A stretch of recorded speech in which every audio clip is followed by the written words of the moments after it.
Kinetics has been made in association with Road Race Parts. Top quality, best prices, no compromise. Head to roadraceparts.com to get parts for your racing vehicles now. Hello and welcome to another episode of Velocity Kinetics. I want to discuss something that I mentioned in another video. Jenson Button is who I want to discuss. Now, I mentioned in the video about having an emotional connection to him, which sounds a bit odd, but let me explain what I mean. Now, most of my F1 memories Jenson Button's been in, I've watched F1 probably since about 2 or 3. I've always known it and loved it, but Jenson is probably the one that stuck there the most in my mind. From his days at Williams, and then Benetton, and then BAR, to Brawn, to McLaren, he's always been around. He's sort of been there whilst he's sort of been doing his growing up in F1 whilst I was doing my growing up in my life. And I always felt so bad for him. It took him so long to get his first win, took him quite a long time to get first pole position, and it took him forever to win his first championship. It was championship material for a long time. You don't come third in championship to Ferrari for no reason, particularly in his Honda days. He was runner-up in the championship because of how dominating Schumacher and Ferrari were. He probably would have been more of a contender if Ferrari were not so strong. Probably could have won sooner if Ferrari had not been so strong, but that was the play of Ferrari and the tests and strength of Ferrari at the time. And when Jenson won his championship in 2009, in 2009 I was pleased when Lewis Hamilton won, because it's nice to have a British world champion. But I actually let out a full-on, really loud yes, screaming at the top of my lungs when he did it. A bit like in the fan formula video I did when Williams won a Grand Prix. I was like that for Jenson Button winning his championship. Then going on to see how he's been doing at McLaren, it's fantastic seeing him outscore Hamilton, do better in championships than Hamilton since then, or when they were teammates. It was really fantastic. And the piece that David Coulthard did with him on the BBC recently, that was really, really nice and tugged at heartstrings, because he's been around for a long time. And McLaren are treating him like anything but. He's being treated like he's new off the boat and doesn't know how the system works, which McLaren are kidding themselves.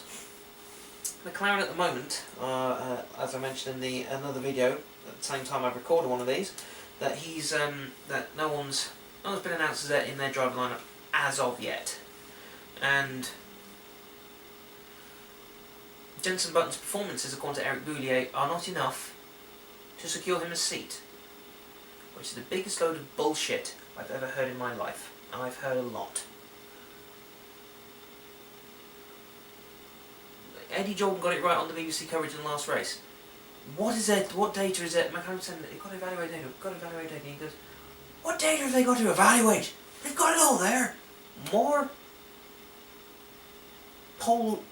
qualifying performances than Magnussen, and more points. That's my bad Eddie Jordan impression over. But these mad Irishmen got it right. What data is there to bloody analyse? He's done a fantastic job. You've given him a rubbish car. You've done nothing but berate on the guy in many ways. What's all McLaren have done to him, and he's not signed. What more does he need to do? He granted he lost on qualifying to Perez last year, but again they gave him another crap box of a vehicle. So it's 2 years you give him a rubbish vehicle, 2 years you give him a substandard vehicle, which is bad for McLaren. Do it 2 years in a row. And you've got to evaluate the fact he's worked with Honda previously. But if I remember right, his girlfriend is Japanese. He gets on. He seems very. The way Jenson is, seems very much like it would be in with the Japanese work ethic, or if the Japanese are anything like how it is in the book Rising Sun by Michael Crichton, just gesticulating over there, because I actually just finished reading that book again. My copy's now fallen to pieces because I've read it that much. Jenson would fit him very well, and he's got experience developing the car. If you tied him up with Alonso, because if Alonso's not got the other seat, I don't know who has. But if you tied Alonso and Button together, what a partnership of experience and speed are you going to have? If the car is any good, you'll be laughing all season long. What maths is there to be done? I'm flabbergasted by all. I think, with hindsight, I did a video a while ago suggesting Button to go to Ferrari, and I still think he should have. Don't know how much, if any, he pushed to go to Ferrari, but he should have tried to beat Vettel to the Ferrari seat, or convince Ferrari to oust Raikkonen from that seat to give him it. But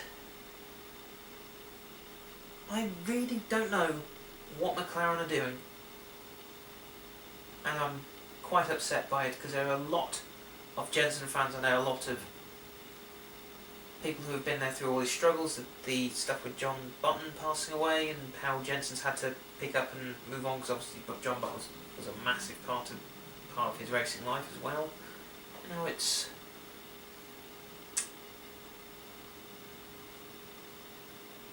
sad. It's very sad. And Jenson's got nothing to prove. You don't become a world champion through fluke or dumb luck, in the right place at the right time, making use of the tools you got. He's done that. You've won races on great decisions. I mean, for instance, at Japan, granted that's still got a black cloud over it because of what happened to Bianchi. But Jenson made the call to change tyres when he did. He was the one who decided where to go at that point. He was running in a good place because of his decisions. Early on in his McLaren career, he made the decisions to change tyres at certain points. When McLaren had made the decision for him, he's been left floundering because they're stupid in many ways. In some ways, Ron Dennis is losing grip on things faster than Bernie Ecclestone. I don't understand this mentality at McLaren. It's almost like how it used to be if you drove for the old man, if you drove for Mr. Ferrari. They've almost got the mentality of, our car isn't rubbish, you're not a good enough driver.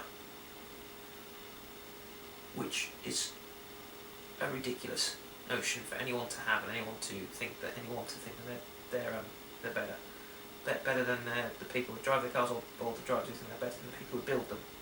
They're all on the same level at the end of the day.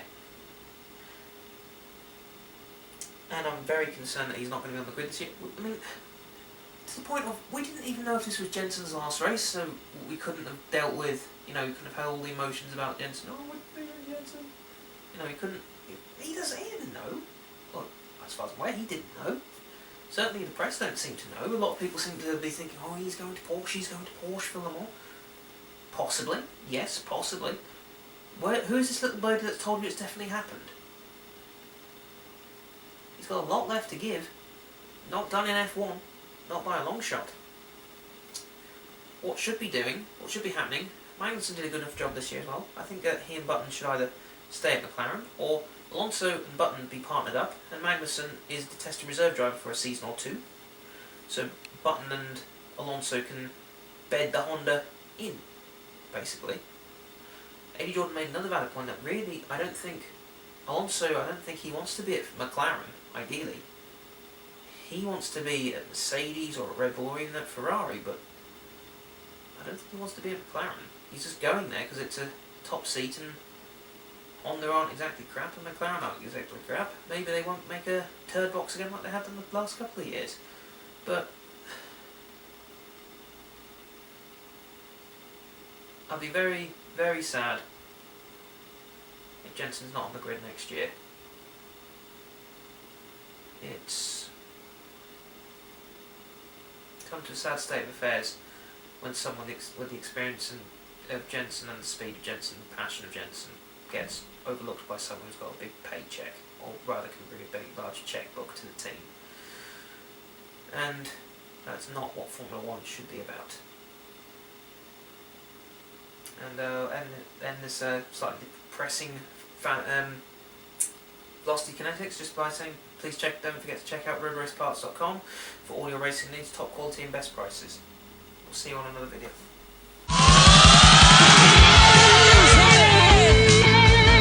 Velocity Kinetics has been made in association with Road Race Parts. Top quality, best prices, no compromise. Head to roadraceparts.com to get parts for your racing vehicles now.